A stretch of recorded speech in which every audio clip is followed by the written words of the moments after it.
Lights, everyone's favourite invention. Just ask any moth. However, like moths, lights can cause little problems here and there, or like Mothra, they can end up causing big problems. So that's what we're discussing today. Light pollution, because it's much more common than you thought, like Twilight books, and can negatively impact your health, like Twilight films. Issues caused by streetlights and other outside lights, or even devices such as your laptop or phone, can cause issues with your sleep cycle, which is why I'm going to speak to Eric Livingston, a sleep consultant based in Glasgow Royal Infirmary, about it. Eric, thanks so much for joining me. So, tell me, what do you know about light pollution's effects on sleep? Light pollution impacts on your sleep, and a lot of our recommendations for streetlight effects would be having good blackouts, blinds, etc. But light pollution, we would think nowadays, suppressing our melatonin, which is a real key hormone in the sleep pattern. Disrupting your melatonin causes lack of sleep, which then has lots of negative effects on the body. Our body produces melatonin at night time from the pineal gland in the brain, and it's very sensitive to light. So as it gets darker in the evening, we get a peak of our melatonin, and that's telling our bodies that it's bedtime, basically. So it's very sensitively controlled by light. If we have light at the wrong time, then that affects our sleep pattern.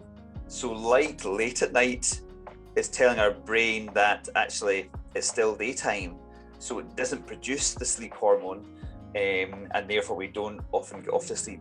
If we're not sleeping enough during the night, then our healing process doesn't occur. So if there's lack of melatonin, you don't get the static or suppression of some of the cancer cells. So it's been suggested, and I think there's some evidence nowadays, that if we have reduced melatonin, then we can have increased risk of certain types of cancers. I think people really underplay the importance of sleep and its effect on health and well-being. And I think if the message goes out that actually lack of sleep can contribute to cancer, then I think it's a message worth knowing. So what would you say to those people who are worried about the health effects of light pollution? Making sure that we unwind properly before going to bed, switching off devices well in advance of going to bed. I would say at least 2 hours before your bedtime, you should have no devices. It's fair enough watching television in a distance. So what recommendations would you give for people trying to improve their sleep? I think if people are worried, then they should take action. And taking action is putting devices away at a reasonable time. Good blackout blinds are important. It will help you sleep much better. Yeah. Try and be strict and say 2 hours before bed, I need to stop looking at the computer screen, the laptop, the iPad, the phone, to try and help that. I would always recommend to patients about being careful with their sleep routine, because if they can get into a good routine and sleep well, then they'll feel so much better the following day. So now that we know it can affect your health, let's look at the 4 main parts of light pollution: trespass, glare, clutter and sky glow. So now we're here at my flat, we're going to go straight into the issue of light trespass and glare. You see, these lights in the back courtyard are switched on with a light sensor and then have a timer that keeps them on for roughly 8 hours when it's just not necessary. These lights and the ones in the stairwell and the hallway are synced with it, meaning that all these bright lights bounce off and reflect off the buildings opposite, trespassing into their windows and brightening my room. Now, these kinds of lights should be on a motion sensor, meaning that they would only come on when needed and could save some energy. So this is my bedroom, and as you can see, it doesn't have a blackout blind like Eric suggested. It just has one of these really thin ones, which doesn't actually do anything to block the light, it just diffuses it around the room.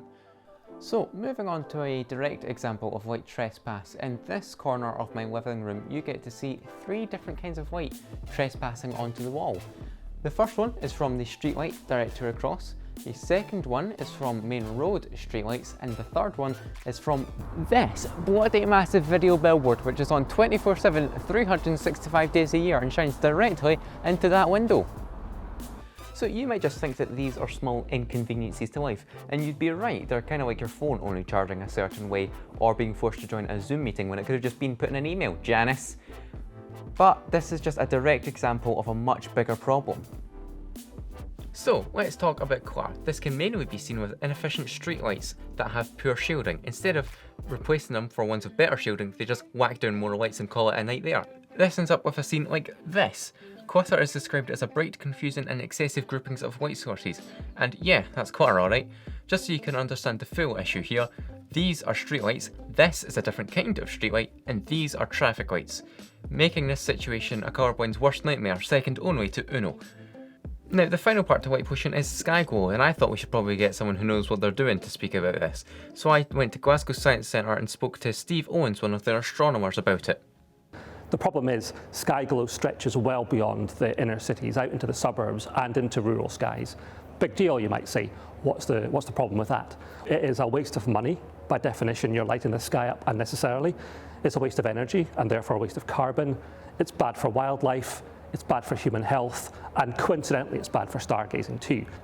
You might see modern lights going up around cities that are different from the old orange sodium lights.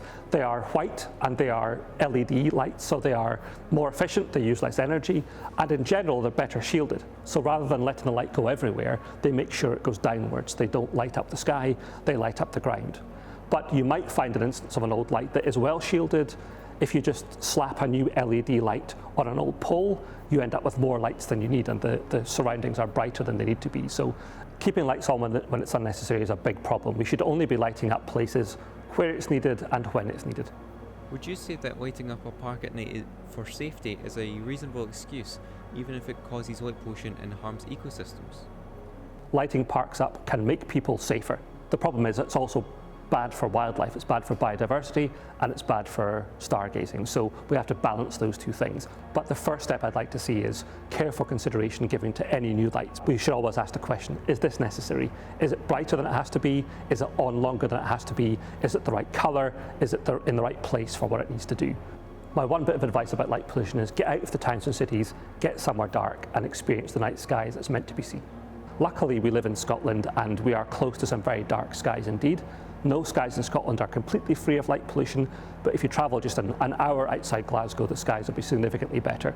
2 hours south of Glasgow, we've got Galloway Forest Dark Sky Park, some of the darkest skies anywhere in Europe. So there's always somewhere you can go to get a better view. Sadly for big cities like Glasgow, they're just a lost cause at this point. Because of the amount of people and buildings here, there will always be light pollution. What we need to do is stop it spreading further to more suburban areas. And what I'd suggest you do is contact your local council and see what they can do about light pollution, other than the yearly Earth Hour or tweet about National Cat Day, both of which are extremely important, by the way. So what would I suggest? I'd say follow Eric's advice for a better night's sleep, and if you want to see what the night sky should look like, go check out the planetarium at Glasgow Science Centre. But when it comes to what you can do directly, most of the lights in your home won't contribute to the greater light pollution. Just be aware of what lights you do have on, and if they are on after hours, maybe close the blinds so you don't impact the outside. For the lights in your home, they're controlled by a switch, so just make sure that only the lights that need to be on are on. However, things in my home get turned on randomly by Ryan Gosling all the time, and honestly, can you blame them? And that's it. Just be more sensible and aware of light pollution in the future, and maybe spread the word. But don't even get me started on the other kinds of pollutions. Sound pollution is the impact of noise on human or animal life in a harmful manner. Most of sound pollution comes from machines and transport.